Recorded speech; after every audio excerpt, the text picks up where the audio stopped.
Hi guys, मैं total preparation से अर्चना। Total preparation platform पे आप सभी का स्वागत है। आज हम बात करेंगे करंट अफेयर्स के अपने टॉपिक पे जो बहुत चर्चित है और बहुत ही विवादास्पद भी है। एक कॉम्प्रिहेंसिव मुद्दे पे बात करेंगे जिसको बोलते हैं समान सिविल संहिता UCC यानी यूनिफॉर्म सिविल कोड। तो उस पर हम बात करेंगे क्योंकि ये बहुत इंपॉर्टेंट मुद्दा है। हो सकता है कि मेंस में क्वेश्चन पूछा जाए और पूछने के चांसेस ज़्यादा हैं। गवर्नमेंट जल्दी ही पारित करने वाले ऐसे चांसेस दिख रहे हैं कि पारित कर देगी, तो इसलिए हमारे लिए बहुत इंपॉर्टेंट हो जाता है। तो इस पे हम बात करते हैं।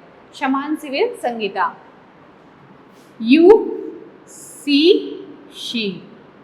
यूनिफॉर्म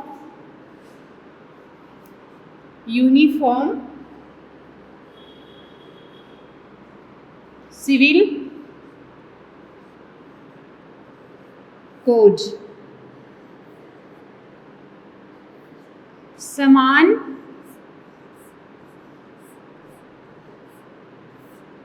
सिविल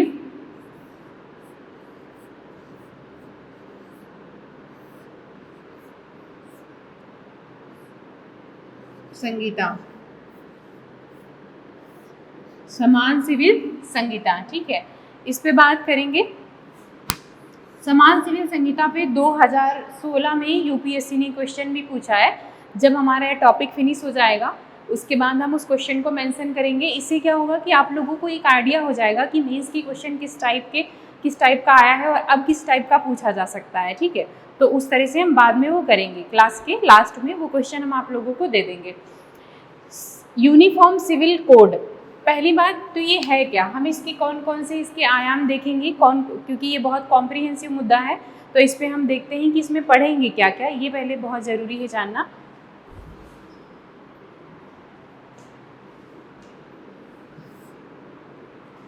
एक सेकेंड।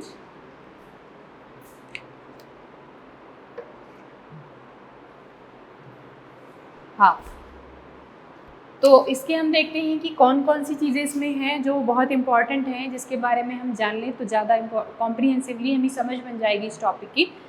तो पहला कि यूनिफॉर्म सिविल कोड क्या है। यूनिफॉर्म सिविल कोड क्या है, इसकी कोई ऐतिहासिक पृष्ठभूमि है या नहीं है,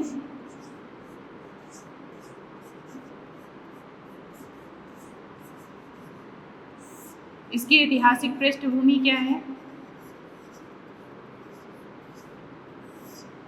तीसरा हम ये देखेंगे इसकी संवैधानिक स्थिति क्या है, क्या संविधान में कहीं ये है, इसका वर्णन या नहीं है, संवैधानिक स्थिति क्या है इसकी, ठीक है। उसके बाद हम ये देखेंगे कि मुद्दे कौन कौन से हैं,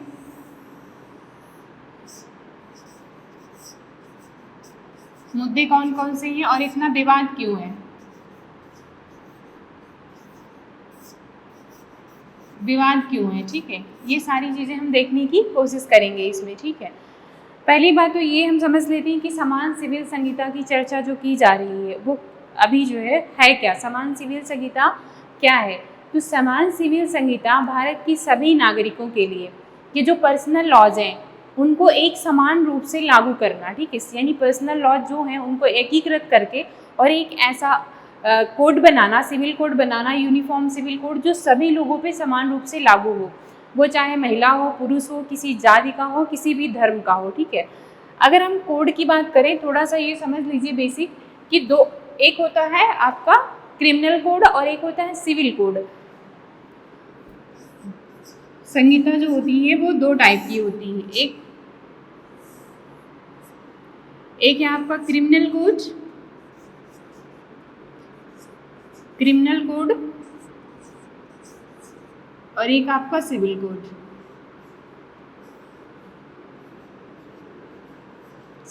ठीक है। क्रिमिनल कोड जो है वो सभी नागरिकों पे समान रूप से लागू है, ठीक है। जो सिविल कोड है यानी जो क्रिमिनल लॉज हैं, क्रिमिनल कोड है, ये सभी नागरिकों, जैसे मान लो कि किसी ने पश्चिम बंगाल में कोई अपराध किया तो यूपी में भी उसको वही सेम सज़ा मिलेगी जो यूपी के किसी व्यक्ति ने की होगी, ठीक है। मान लो कि या किसी की हत्या, मर्डर कर दिया, तो जो पश्चिम बंगाल के मर्डर के केस में मिला होगा वही यहाँ मिलेगा। तो इसलिए कि ये सभी पे समान है क्रिमिनल लॉज, लेकिन सिविल कोड सबके पर्सनल कानूनों के अकॉर्डिंग जो है वो अपने अपने तरीके से ये लागू किए जाते हैं। तो अगर हम बात करते हैं कि तो हम किस पे बात कर रहे हैं अभी, यूनिफॉर्म सिविल कोड की। ये सिविल कोड होता क्या है, जैसे आपका विवाह वाले मुद्दे हो गए, उत्तराधिकार का मुद्दा हो गया, तलाक का मुद्दा हो गया, तो ये सारे आपके सिविल मामले में आ जाते हैं, ठीक है।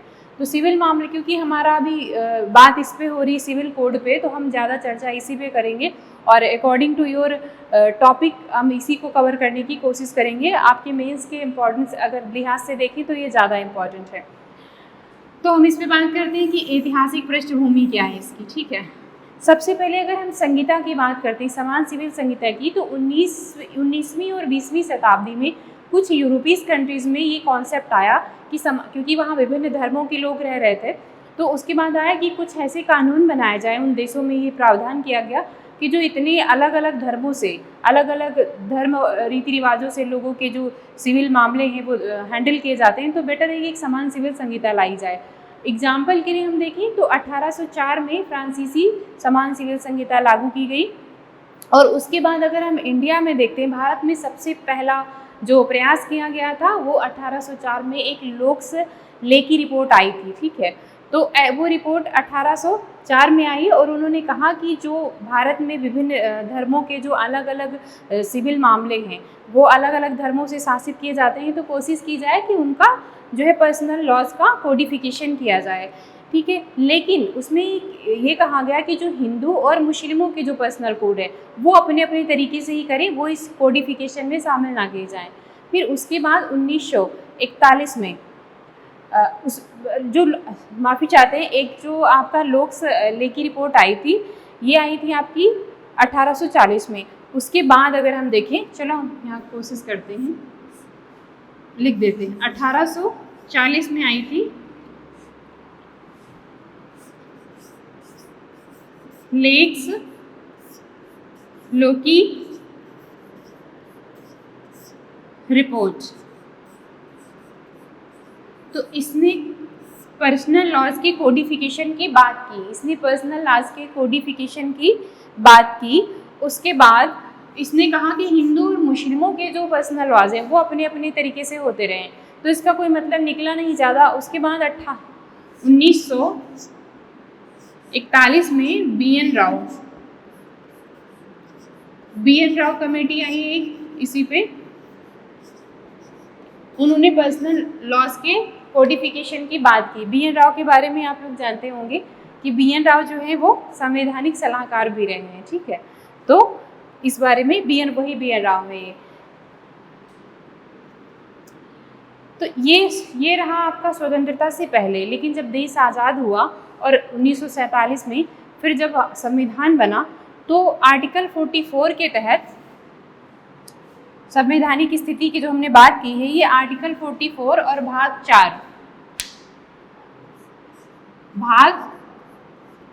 4 में आर्टिकल 44 में समान सिविल संहिता का प्रावधान किया गया। लेकिन आप लोग ये जानते होंगे कि डीपीएसपी की स्पेशलिटी ये है कि इसको कानूनी रूप से लागू नहीं किया जा सकता है, क्योंकि ये राज्य पर जो है वो नैतिक मॉरल ड्यूटी है, बाध्यकारी नहीं है। जैसे फंडामेंटल राइट आपके क्या हैं, वो अगर नहीं मिल रहे हैं तो आप कोर्ट जा सकते हैं, लेकिन इसके लिए आप कोर्ट नहीं जा सकते। तो डीपीएसपी में इस आर्टिकल 44 में ये प्रावधान किया गया, ठीक है। बाद में गवर्नमेंट प्रयास करती रही इस पर, बार बार हुआ और चर्चा हमेशा इस पर होती रही है, लेकिन अब लगता है कि बन ही जाएगा। फिर उसके बाद हम देखते हैं कि मुद्दे क्या क्या इसमें रहे, बहुत जो इम्पोर्टेंट है। इसमें हम बहुत सारे मुद्दे और एक 1 बाय 1 करके हम डिस्कस करेंगे। समान सिविल संहिता मोस्टली अगर हम देखें तो विवाह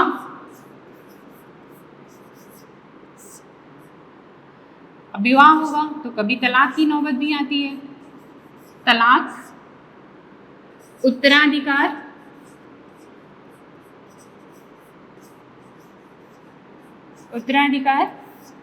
गोद संबंधी मामले,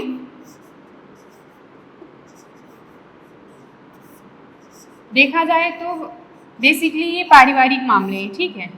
संबंधी जो पारिवारिक मामले हैं उसको इसके माध्यम से एक जो है प्रशासित करने का प्रयास किया जाएगा, ठीक है, कि सब एक समान ऐसी सिविल संहिता बना दी जाए जिससे एक ही कानून के तहत सभी धर्मों के लोगों पे वो लागू हो, अलग अलग नहीं होना चाहिए। कैसे? क्योंकि हम विवाह की अगर बात करते हैं, ठीक है, एग्जाम्पल लेते हैं हम, पहला एक राजस्थान का मीणा कम्युनिटी का केस है जिसमें हस्बैंड वाइफ दो थे और हस्बैंड वाइफ के बीच तलाक की नौबत आई। तो हस्बैंड ने लोकल कोर्ट में केस किया कि मैं जो है हिंदू विवाह अधिनियम के तहत, हिंदू विवाह अधिनियम 1955 है आपका, उसके तहत उन लोगों ने शादी की। तो उन्होंने कोर्ट में कहा कि हिंदू विवाह अधिनियम 1955 के तहत हमने शादी की थी, तो इसलिए मैं तलाक चाहता हूँ और मैं तलाक ले सकता हूँ। लेकिन उनकी वाइफ ने कहा कि ठीक है, हमारी शादी तो हुई थी हिंदू विवाह अधिनियम के तहत, लेकिन कोई भी कानून या संविधान भी एसटी कम्युनिटी को उसकी जो मामले हैं, जो आंतरिक मामले हैं, यानी उनकी जो विधि हैं, परंपराएं हैं, रीति रिवाज हैं, उनके आंतरिक मामलों में उनकी, क्योंकि उनकी संस्कृति को सुरक्षित करना है, उनकी कल्चर को कंजर्व करना है, इसलिए हस्तक्षेप से रोकता है। तो उन्होंने कहा कि एक अपवाद है और मीणा कम्युनिटी में ऐसा कोई प्रावधान नहीं है कि महिला को तलाक दिया जाए। उसके बाद अगर देखा तो महिला का पक्ष मजबूत था, महिला का पक्ष इतना मजबूत था कि वो लोकल कोर्ट में केस जो है उसका जो हस्बैंड था वो हार गया। फिर ये केस पहुंचा दिल्ली हाई कोर्ट। तो दिल्ली हाई कोर्ट ने दोनों पक्षों की बात सुनी और दिल्ली हाई कोर्ट ने कहा दोनों पक्ष सही, तो दोनों पक्ष हैं, लेकिन इसमें देखें तो खामियां कानून की हैं कि इस पर कोई प्रावधान नहीं है स्पष्ट कि कैसे जो है तलाक का, अगर कोई ऐसी समस्या उत्पन्न होती है तो कैसे तलाक के इशूज़ को हम सुलझाएं। तो इस टाइप के जो विवाद हैं, इस टाइप के जो विवाद आते हैं विवाह से या तलाक से संबंधित, तो इनको समाप्त करने के लिए अगर हम दूसरा देखें, विवाह की बात करें, पोलीगैमी की प्रथा इस्लाम में तो हम देख रहे हैं कि एक जो पुरुष है वो कहते हैं कि 3 से 4 विवाह कर सकता है, तो कई विवाह कर सकता है। और हिंदू धर्म में भी कुछ लोगों ने किया है, पहले था कि वो करते थे, लेकिन जब हिंदू विवाह अधिनियम आया 1955 का, तो उसमें प्रावधान किया गया कि भाई आप ठीक है, आप विवाह कर सकते हैं, लेकिन एक पत्नी के रहते हुए अगर आपने विवाह किया, दूसरा विवाह अगर आपने किया, तो वो दंडनीय अपराध है, और अपराध भी है और अमान्य भी है। तो उसके तहत ये भी कहा गया कि भाई कुछ लोग हैं जो नहीं रहना चाहते हैं, इशू तो ये क्रिएट हुआ कि नहीं रहना चाहते हैं कोई साथ में, तब क्या हो, क्योंकि हिंदू विवाह अधिनियम से पहले क्या होता था कि हिंदू जो शास्त्र हैं, जो विधि हैं, उसके अनुसार ये माना जाता था कि विवाह जो है एक पवित्र और अटूट बंधन है। लेकिन जब ये अधिनियम आया तो कहा नहीं, आप चाहें तो इसको आप विवाह विच्छेद के थ्रू अलग हो सकते हैं, इसमें भी ये प्रावधान किया गया, ठीक है। तो हिंदुओं में तो ये कर दिया गया, लेकिन मुस्लिमों में भी आज भी ये समस्या है, ठीक है, कि वो कई विवाह कर सकते हैं। और इसी संबंध में फिर जब विवाह कर सकते हैं तो तलाक की बात आई, क्योंकि जब विवाह किसी और से करना हो तो तलाक दे देते थे, इसमें और बहुत बड़ी समस्या होती थी। अच्छा, तलाक के साथ इनमें एक और होता है जिसे बोलते हैं निकाह हलाला, ठीक है, वो बहुत ही शर्मनाक मतलब सिचुएशन होती है महिलाओं की गरिमा में जीवन के लिए, कि वो तो पूरी तरह खिलाफ है। तो इस वजह से तलाक की अगर तलाक को लेकर के इशू भी आया, फिर हमने देखा कि 2017 में सुप्रीम कोर्ट ने इसे पूरी तरह से असंवैधानिक घोषित कर दिया और 2019 में गवर्नमेंट ने भी इसको कानूनी अपराध घोषित कर दिया है, ठीक है। तो तलाक के मुद्दे पर हम 1-2 केस डिस्कस करते हैं। इस पर बहुत मुआवजे को लेकर के भी अगर हम देखें, यहाँ पे गुजारा भत्ता भी इसमें हम शामिल कर लेते हैं। तो शाहबानो केस 1985 शाहबानो केस आया इस पर। शाहबानो के हस्बैंड ने उनको तलाक दिया, वो 70+ थी उम्र में, तो उन्होंने गुजारे भत्ते की मांग की, लेकिन उनके हस्बैंड ने ये बात कहते हुए गुजारा भत्ता देने से मना कर दिया कि जो मुस्लिम पर्सनल लॉज हैं, तो उसके अकॉर्डिंग अगर हम देखें तो हमारे यहाँ मुआवजा या गुजारा भत्ते का जो प्रावधान है, जिसे एलिमनी बोलते हैं, तो एलिमनी हमारे यहाँ कोई ऐसा प्रावधान नहीं है मुस्लिम पर्सनल लॉज के अकॉर्डिंग। तो फिर वो हम फाइनली सुप्रीम कोर्ट मुद्दा पहुँचा, और उस मुद्दे पे सुप्रीम कोर्ट ने कहा कि नहीं, आपको इन्हें गुजारा भत्ता देना होगा क्योंकि आर्थिक रूप से सक्षम नहीं है। तो इसमें ये हुआ कि उस समय डिसीजन बाई मुस्लिमों ने बहुत बड़े लेवल पे विरोध किया, गवर्नमेंट ने भी उसमें स्वागत किया, राजीव गांधी गवर्नमेंट थी, लेकिन राजीव गांधी गवर्नमेंट को कई राज्यों में हार मिली इसकी वजह से। तो राजीव गांधी गवर्नमेंट 1986 में एक एक्ट के थ्रू जो ये प्रावधान सुप्रीम कोर्ट ने किया था कि भाई आप जो है गुजारा भत्ता आपको देना होगा अगर आप तलाक देते हैं, तो उसको रद्द कर दिया। राजीव गांधी की गवर्नमेंट ने। उसके बाद वही सिस्टम सेम चला आ रहा है, ठीक है। 2017 में तलाक को हालांकि फिर से किया गया, 2019 में एक्ट बना इस पर, लेकिन ये केस चला। तो समान सिविल संहिता को लेकर के बहुत सारी कोर्ट में PIL आई, बहुत बार कोर्ट ने भी कहा, तो ये बहुत समय से मुद्दा चलता आ रहा था। तो ये सारे केस जो है इस तरह से धीरे धीरे करके जो ये इतना विवाद है, तो हमने जो इतने केस डिस्कस किए, वो चाहे मीरा कम्युनिटी का हो या फिर शाहबानो केस हो, ठीक है, तो ये सारे केस इसलिए डिस्कस किए ताकि ये जो इतनी कॉम्प्लिकेशंस चल रहे हैं, जो किसी के लिए तलाक का अलग मामला है, किसी के लिए दूसरा मामला है। अच्छा, ईसाई धर्म में भी एक है कि ईसाई धर्म में महिला को उसका हस्बैंड जो है वाइफ को तलाक इस बेस पे दे सकता है कि उसने किसी और के साथ फिजिकल इंटीमेसी की है, लेकिन विमेंस के लिए विमेंस नहीं दे सकती, सिर्फ फिजिकल इंटीमेसी के आधार पे। तो इस तरह के जो कानून है, इनसे ज़रूरी है कि निजात पाया जाए, कोई ऐसा कानून आए जो सभी के लिए समान हो, पुरुषों के लिए अलग, महिलाओं के लिए अलग। तो ये फिर ठीक नहीं है, ये देखा जाए तो मानवाधिकार, मानवता और गरिमा सबके खिलाफ है, तो ज़रूरी भी है। तो इस पे अगर हम देखें, पूरे होलिस्टिक मामले में देखें, ठीक है, तो ये सारे मुद्दे इसमें निहित हैं और इन्हीं को सॉल्यूशन मतलब ख़त्म करने के लिए गवर्नमेंट का ये प्रयास है कि समान सिविल संहिता लाई जाए। अब एग्ज़ाम के पॉइंट ऑफ से ये पूछ सकता है ना कि इसके प्रॉफिट क्या हैं, या इसको लागू करने में चुनौतियाँ क्या हैं, या ये पूछ सकता है कि इसका विपक्ष में तर्क दीजिए, आपकी राय क्या हो सकती है। तो इस टाइप के क्वेश्चंस हो सकता है, क्वेश्चन इसी टाइप का बनेगा। तो उन्हीं मुद्दों पे हम बात कर लेते हैं, ठीक है। इसको मिटा देते हैं। ये बहुत इम्पॉर्टेंट है कि इस टॉपिक को अच्छे से क्लियरिटी के साथ समझना, जिससे आपको लिखने में मेंस के, आप लोग एक ध्यान रखिएगा कि मेंस का जब भी आप कोई क्वेश्चन आता है या कोई टॉपिक करंट में रहता है, तो उसके लिए बहुत इंपॉर्टेंट है कि आप लोग थोड़ा सा PYQs देखें मेंस के, कि मेंस के PYQs देखेंगे तो आपको ये क्लियरिटी मिलेगी कि क्वेश्चन किस टाइप के बनते हो और किस किस सेक्शन से आ रहे हैं। PYQs तो मतलब सिलेबस और PYQs तो आपके टिप्स पे होने चाहिए। ये पहली शर्त है UPSC की। गलती मत करना ये कि टॉपिक पढ़ लिया और कहाँ कब क्वेश्चन आया था, किस टाइप का आया। कोई भी क्वेश्चन आए, बात समान सिविल संहिता की नहीं है, कोई भी क्वेश्चन आए, चाहे वो आपके GS 1 का हो, 2 का, 3 का, 4 का, जैसा भी हो, या कोई न्यूज़ में रहता है, तो आप लोग एक बार जाके उसको चेक करिए, टॉपर्स की कॉपीज़ देखिए, ठीक है, कि मेंस में कैसे उन्होंने किस तरह से रिप्रेजेंट किया है खुद को। क्योंकि UPSC की जर्नी बहुत टफ है और बहुत इंपॉर्टेंट है कि आप, इतना बड़ा सिलेबस है कि आप एक सही स्ट्रैटेजी नहीं फॉलो करेंगे तो बहुत बड़ी प्रॉब्लम होगी। तो सही स्ट्रैटेजी के साथ चलना ज़रूरी है। अब मैं समान सिविल संहिता पे आपको बहुत कुछ बता सकती थी, लेकिन मैंने जो क्वेश्चंस एनालाइज किए तो उसमें लगा नहीं कि सिर्फ बेमतलब की या अनवांटेड टॉक करनी चाहिए।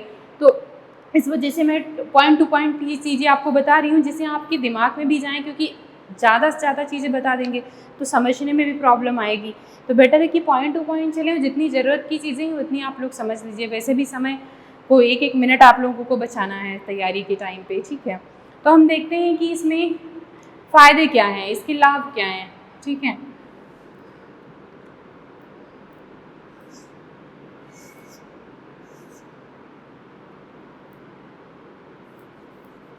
UCC के लाभ, UCC के लाभ या महत्व कुछ भी आ सकता है उसके अकॉर्डिंग, ठीक है।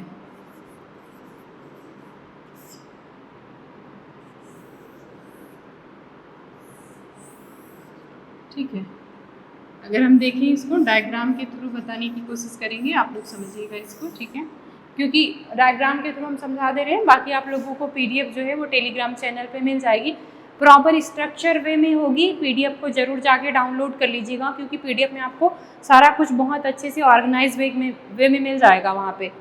तो ऑर्गेनाइज वे में अगर नोट्स चाहिए तो आप जाके वहाँ टेलीग्राम पे जाके वहाँ से डाउनलोड कर लीजिएगा, ठीक है। हालांकि मंथली कंपाइलेशन भी आपको मिलेगा, बट डेली का कर लोगे तो रिवीजन में भी आसानी हो जाएगी, ठीक है। इसका बेनिफिट क्या है, आप लोग सोचो क्या क्या हो सकता है। पहली बात क्या होगा, कानूनों का सरलीकरण।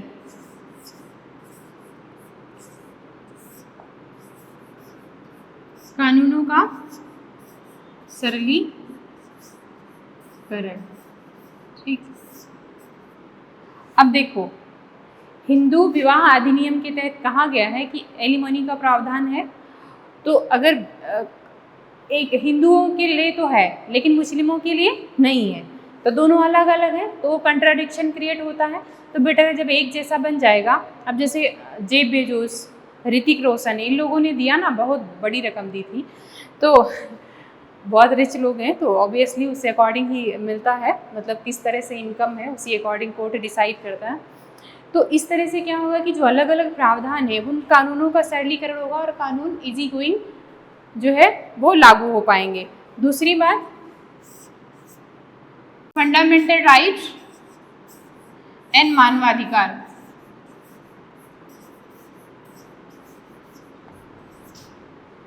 फंडामेंटल राइट एंड मानवाधिकार को बढ़ावा।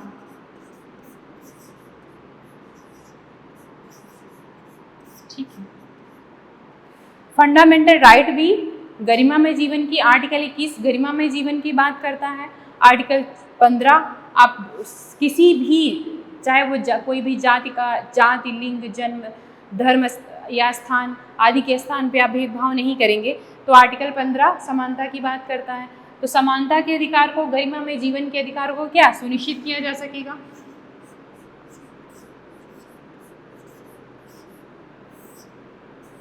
गरिमामय जीवन आर्टिकल 21 ऐसे लिख देते हैं कि आप लोगों का आर्टिकल 21, बाकी आप लोगों को नोट्स में मिल जाएगा। आर्टिकल 21, आर्टिकल 15, आर्टिकल 16 समान अवसर। ठीक है, इनको क्या मिलेगा? ऑब्वियसली इंश्योर होंगे। फिर उसके बाद जेंडर जस्टिस यानी लैंगिक समानता या लैंगिक न्याय, लैंगिक समानता या लैंगिक न्याय। ठीक, जेंडर जस्टिस।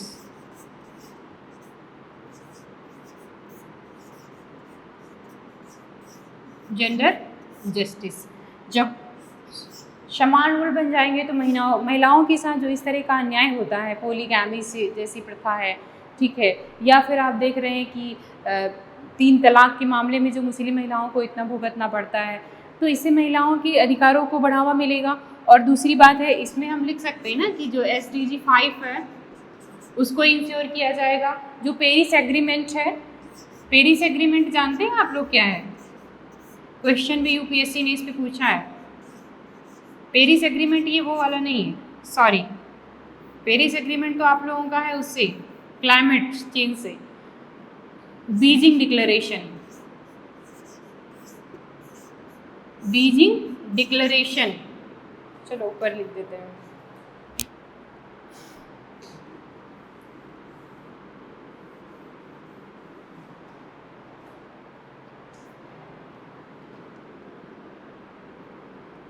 यहीं पे इधर लिख लो,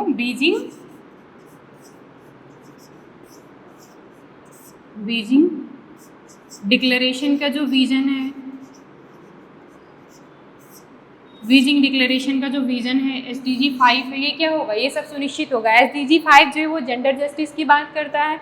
जो बीजिंग डिक्लेरेशन ये भी महिलाओं के अधिकारों की बात करता है। इसके साथ साथ एक और आप चीज़ लिख सकते हैं, जैसे गरिमामय जीवन की बात है, तो गरिमामय जीवन की बात जो है अगर हम देखें तो हमारे यहाँ तो जब संविधान लागू हुआ तब आया। इससे पहले अगर कहीं प्रावधान है तो ये भी लिख दीजिए कि ये भी इंश्योर करता है United Nations declaration of human right 1948।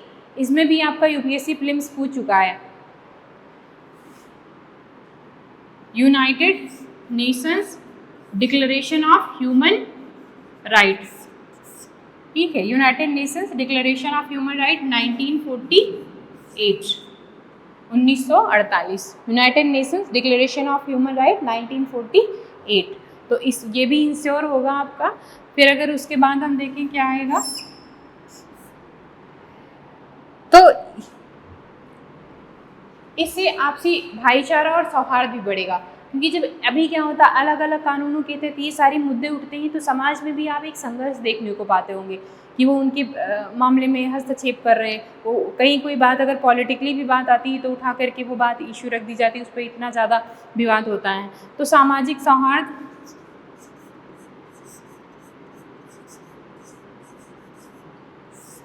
सामाजिक एकता और सौहार्द को बढ़ावा, सामाजिक एकता एवं सौहार्द को बढ़ावा,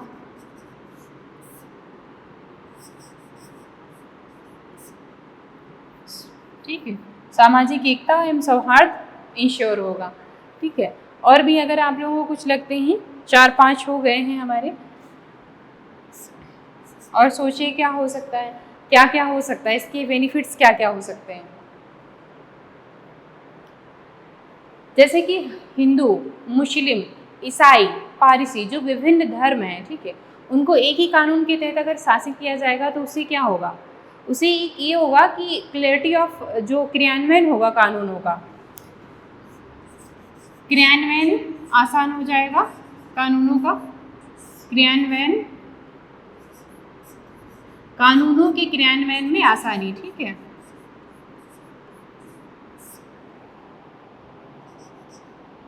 जो भी लॉज होंगे, कोड के क्रियान्वयन में आसानी ऐसे कर सकते हैं, ठीक है, कोड के क्रियान्वयन में आसानी होगी। तो जितना एक ही जितने धर्म है, मैंने अभी आपको एग्जाम्पल्स भी दिए, तो उससे क्या होगा कि सभी धर्मों के बीच थोड़ा सा स्पष्टता भी रहे, पारदर्शिता भी होगी ना, कि पारदर्शी तरीके से कोई मुद्दा आया है उसको सुलझाया जा सकेगा। जिससे ये भी है ना कि पारिवारिक जो इस तरह से कॉन्फ्लिक्ट होते हैं ये बहुत मेंटल पीस इफेक्ट करते हैं। तो ये भी कह सकते हैं कि जो है लोगों को एक कल्याणकारी जीवन या गरिमामय जीवन के साथ साथ ये भी जरूर कि एक सुखद और शांतिपूर्वक जीवन मिले।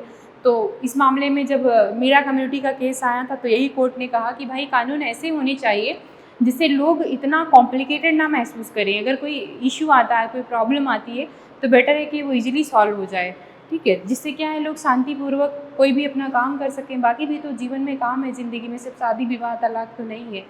तो बेहतर है कि कोई भी रिश्ता अगर है तो कोशिश करिए पहले समझदारी के साथ उसको हैंडल करें। कोई मुद्दा अगर ऐसा आता है, कोर्ट में भी ये प्रावधान कोर्ट को ये दिया गया है कि पहले वैवाहिक संबंधों में आप ज़रूरी है कि आप समझौता कराएं। फिर भी अगर दोनों नहीं मानते हैं, ये दंपत्ति के बीच नहीं बन रही है, तब तलाक तक जाएं। उससे पहले तो ज़रूरी है कि भाई सब लोग शांति बनाए रखें, अंडरस्टैंड करें एक दूसरे को। अगर मान लो संबंधों में कोई समस्या आ रही है, आपस में विचार नहीं मिल रहे हैं, तो अगर शादी बहुत नॉर्मल चीज़ है तो तलाक भी बहुत नॉर्मल चीज़ है, बहुत नॉर्मल तरीके से ही होना चाहिए, इतना विवाद या इतना कुछ नहीं होना चाहिए। तो यही सारा कुछ इसका संबंध है। ये आपके जो मैंने बताया वो एक अंडरस्टैंडिंग के लिए है। बाकी जो मेन चीज़ें हैं आपकी क्वेश्चन आंसर के अकॉर्डिंग रहेगा, वो ये सब चीज़ें हैं, ठीक है। फिर हम देखते हैं कि इसके चैलेंजेस क्या हैं, मतलब इसके तर्क हमने दिया है तो इसके पक्ष में एक ही चीज़, पक्ष में तर्क है ये, ठीक है, पक्ष में तर्क। फिर इसके विपक्ष में तर्क क्या हो सकते हैं वो हम अभी देखते हैं, इसको हटाते हैं। विपक्ष में इसके तर्क कौन कौन से हो सकते हैं, आप लोग थोड़ा थिंक करिए।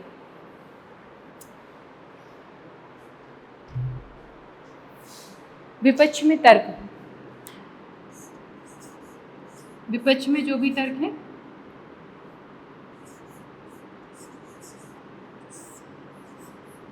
विपक्ष में तर्क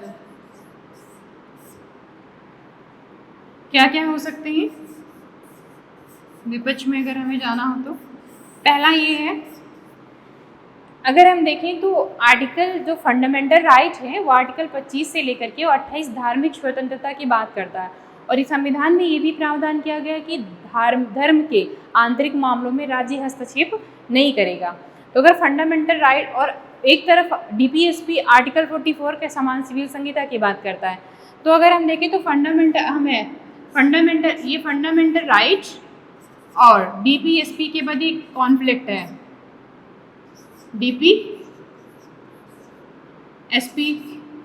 में क्या है, विवाद या कॉन्फ्लिक्ट, ठीक है, कॉन्फ्लिक्ट है पहली बात। क्योंकि एक अगर हम वैसे देखें तो डीपीएसपी तो हमारा बस मॉरल ड्यूटीज़ हैं, ठीक है, किसकी, गवर्नमेंट की। तो अगर वैसे क्यों विरोध कर रहे हैं लोग, जो है मुस्लिम कम्युनिटी मोस्टली इस बात का विरोध कर रही है, क्यों कर रही है, उसका कारण ये है कि फंडामेंटल राइट जो है वो कानूनी रूप से लागू किए जा सकते हैं, बट डीपीएसपी नहीं लागू किया जा सकता है, तो उनका पक्ष मजबूत है। तो ये भी मतलब इस वजह से जो है इनके बीच एक कॉन्फ्लिक्ट है। दूसरी बात, अभी हम विपक्ष की बात कर रहे हैं तो विपक्ष में ही बोलेंगे कि विपक्ष में क्या क्या हो सकता है। दूसरी बात, धर्मनिरपेक्षता के स्वरूप के विरुद्ध है, धर्मनिरपेक्षता के विरुद्ध,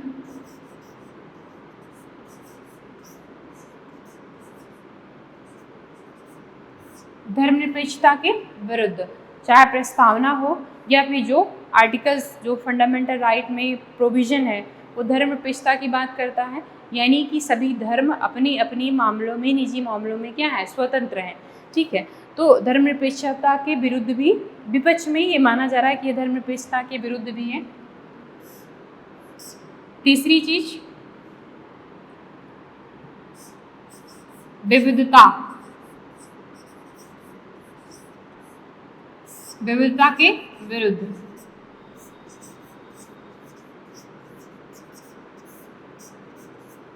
विविधता के विरुद्ध, या हम ऐसे लिख सकते हैं कि धर्मों की विविधता, ठीक है, धर्मों की विविधता के विरुद्ध। भारतीय समाज की जो मूलभूत विशेषता है और जो बहुत इंपॉर्टेंट विशेषता है वो क्या, वो विविधता है, ठीक है। और इसमें कहा भी जाता है कि विविधता में एकता भारत की बहुत बड़ी विशेषता है। तो कहा जा रहा है कि इसमें चाहे हिंदू हो, मुस्लिम, ईसाई, पारसी, सभी धर्मों, इतनी विविधता के बावजूद क्या सबको एक कानून से शासित करना उचित है? क्या एक ही कानून, क्योंकि सबकी परंपराएं, मान्यताएं सब अलग होता है, तो क्या एक ही कानून से सबको शासित किया जाना उचित है? तो ये भी एक तर्क उठ रहा है। चौथा आप लोग बताओ। तो इसमें ये भी कहा जा रहा है कि भाई इतने धर्म हैं, अगर आप एक धर्म से सब, एक ही कानून से सबको शासित करेंगे तो क्या ये सभी वर्गों के लिए उचित होगा? एक तो ये हो गया। आप फिर सोचिए, आप लोग सोचिए इस पे कौन कौन सी और चीज़ें ऐड हो सकती हैं।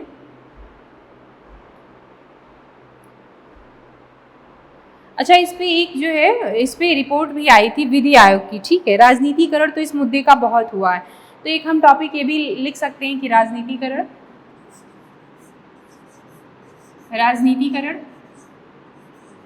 क्योंकि इस पे राजनीति भी बहुत हुई है, तो एक ये भी हो सकता है। 18वीं विधि आयोग की रिपोर्ट आई थी, 18वीं विधि आयोग की एक रिपोर्ट आई थी जो मेंशन कर दीजिएगा। इस विधि आयोग की रिपोर्ट में ये कहा गया था कि जो समान सिविल संहिता है, 8वीं विधि आयोग की रिपोर्ट, इसमें ये कहा गया है कि जो समान सिविल संहिता है उसका बहुत आवश्यक नहीं है कि उसको लागू ही किया जाना चाहिए, ठीक है। तो इस रिपोर्ट को एक बार मेंशन कर दीजिएगा कि इसने जो है इस बात पे बल नहीं दिया कि नहीं लागू ही करना है। तो ये हालांकि विधि आयोग ने ही अभी जो है वो सब पे राय मांगी और राय सबमिट की गई है, उस समय कहा गया था, तो विपक्ष में आप इसको डाल सकते हो, ठीक है। फिर वे फॉरवर्ड इसका क्या होना चाहिए, क्योंकि आपकी राय बहुत इंपॉर्टेंट होती है। क्वेश्चन में जब पूछता है ना आप अपनी राय दीजिए, तो आप अपनी राय किस तरह से रिप्रेजेंट कर रहे हैं किसी टॉपिक पे, इससे आपकी पर्सनालिटी, आपके थॉट्स, आप कैसे थिंक करते हैं, किसी मुद्दे को आप कितने मतलब अच्छे से सुलझाते हैं, ये आप पे डिपेंड करता है। तो इस पर क्या हो सकती है, वे फॉरवर्ड क्या हो सकता है, ठीक है। आप लोग अपनी तरफ से जो भी आपके वे फॉरवर्ड है, जो आपकी राय है वो ऐड कर सकते हैं। कुछ मैं आपको बताती हूँ, लिखवाने की कोशिश लिखवाती हूँ, ठीक है।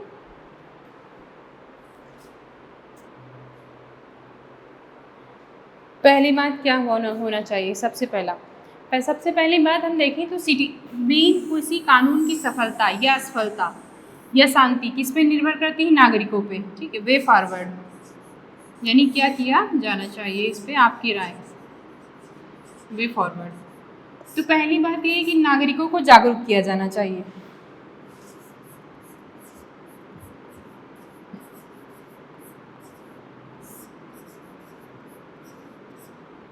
नागरिकों को जागरूक, या नागरिकों में जागरूकता लाई जाए, नागरिकों को जागरूक किया जाना चाहिए, ठीक है।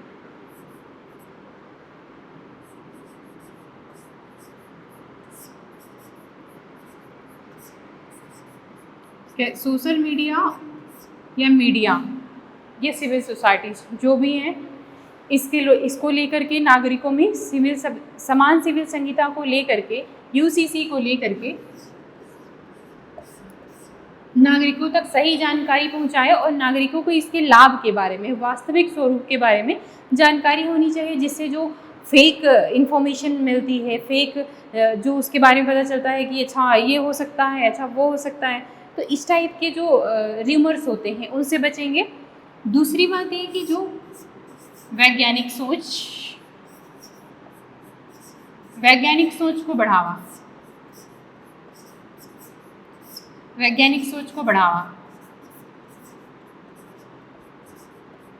बेहतर एजुकेशन के थ्रू अगर सभी सिटीजन अवेयर हो जाएं तो क्या नौबत आएगी इस तरह के जो नृशंस बोल सकते हैं ना, जिस तरह से निकाह हलाला जैसी प्रथाएं समाज में विद्यमान है, तो ये बहुत ही मतलब घिनौनी प्रथा है कि आप तलाक, देखो निकाह हलाला ऐसा होता है कि एक मुस्लिम पुरुष ने अगर महिला को तलाक दे दिया तो वो जो महिला होती है उसको कुछ समय के बाद, उस तलाक के बाद एक दूसरे पुरुष के साथ जा कर के रहना होता है, और हस्बैंड की जो जिस तरह वो हस्बैंड के साथ रह रही थी जिस रिलेशनशिप में, उसी तरह उसको जाके वहाँ रहना होता है, उसकी इच्छा हो या ना हो। तो ये कितना मतलब क्या ही बताया जाए, बहुत ही ख़राब है। तो वैज्ञानिक सोच को अगर बढ़ावा मिलेगा तो इस तरह की प्रथाएं अपने आप हट जाएंगी समाज से, ठीक है। तो इस वजह से ऐसी एजुकेशन सिस्टम ज़रूरी है कि जो हमारे यहाँ के सिटीजन है वो नागरिक जो है वो अवेयर हो। दूसरी बात, सभी धर्मों का सम्मान किया जाना चाहिए।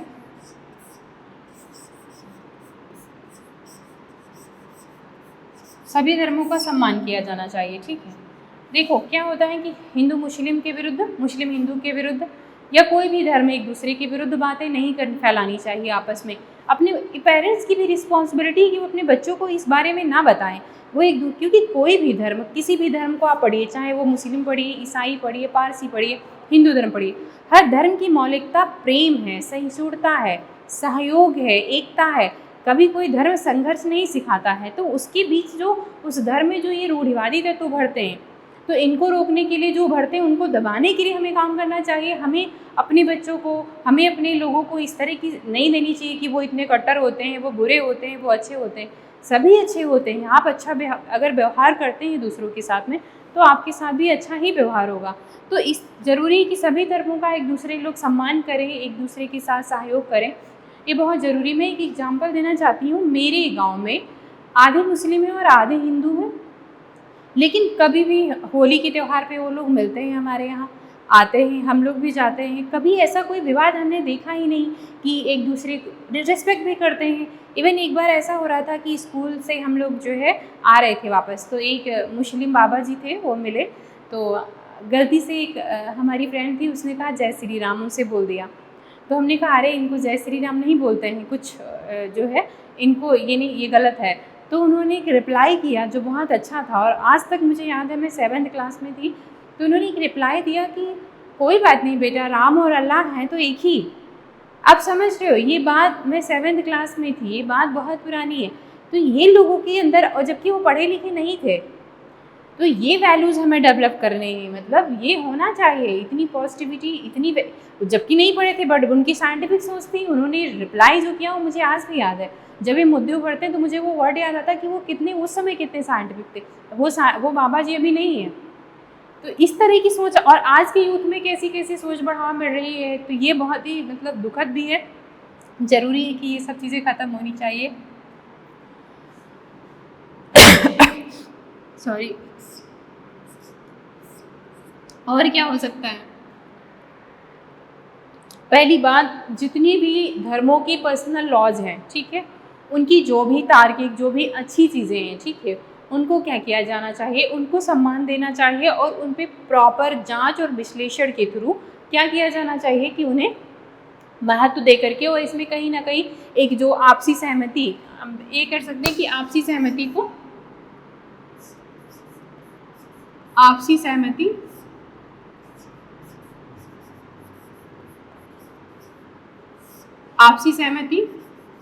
महत्व दिया जाना चाहिए, ठीक, सभी धर्मों के,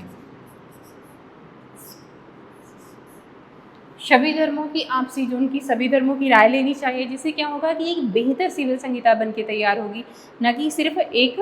अच्छा, एक चीज़ उसमें नोट कर लेना, जो हमने विपक्ष में तर्क नोट कराया था, कि एक तर्क ये भी आ रहा है कि कहीं अल्पसंख्यक जो हैं, अल्पसंख्यकों के ऊपर बहुपक्ष, जो बहुसंख्यक है, वो ना हावी हो जाएं। तो अल्पसंख्यकों के विरुद्ध भी माना जा रहा है आपकी सिविल संहिता को।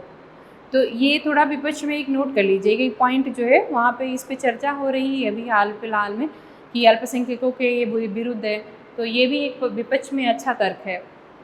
तो ये भी कि सभी धर्मों की आपसी सहमति होनी चाहिए इसको बनाने के लिए, यहाँ पे लिख लो सभी धर्मों की आपसी सहमति, ठीक है। कोडिफिकेशन में सभी धर्मों की सहमति ली जानी चाहिए। यही 4-5 पॉइंट है जो मेन, बाकी आप लोगों की जो भी राय हो, जो आप मतलब आपको लगता है कि ये इम्पॉर्टेंट है, ये हो सकता है, तो आप लोग इस पर, क्योंकि आपकी राय है तो बहुत सारी राय हो सकती हैं, कुछ और नए थॉट आते हैं तो आप इसमें ऐड ऑन कर सकते हैं, वो कोई बहुत बड़ी बात नहीं है, ठीक है। तो इस पर हम देख लेते हैं कि क्वेश्चन जो मेंस के लिए 2016 में पूछा गया था वो क्या था। क्वेश्चन ये था कि चर्चा कीजिए कि वे कौन से संभावित कारक हैं जो भारत को डीपीएसपी में प्रदत्त नागरिकों के लिए यूसीसी को अधिनियमित करने से रोकते हैं। क्वेश्चन आप लोग मैं नोट कर देती हूँ बोर्ड पे। क्वेश्चन ये है कि चर्चा कीजिए कि डीपीएसपी में प्रदत्त यूसीसी यानी समान सिविल संहिता को नागरिकों के लिए अधिनियमित करने में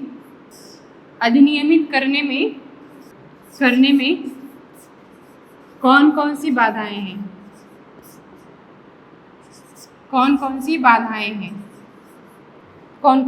हैं, ठीक, इस टाइप का क्वेश्चन आया था। और ये यूपीएससी 2016 क्या है, तो जो मैंने पढ़ाया है उसी से सारा कवर हो जाएगा कि किस तरह से। एक तो पितृसत्तात्मक सोच भी है कि बहुत बड़ी, क्योंकि नहीं चाहते हैं, सबसे ज़्यादा विरोध कर रहे हैं, तो इसी टाइप की ही इस क्वेश्चन को सॉल्व करिएगा। बाकी आप लोगों को जो है पीडीएफ वो मिल जाएगी टेलीग्राम पे, उससे आपको डिटेल सारे इस क्वेश्चन आंसर की जो भी है वो मिलेगा, ठीक है। Thank you so much. कोई राय और कमेंट हो तो आप लोग डिस्क्रिप्शन बॉक्स में मेंशन करिएगा, उसका स्वागत है। Thank you.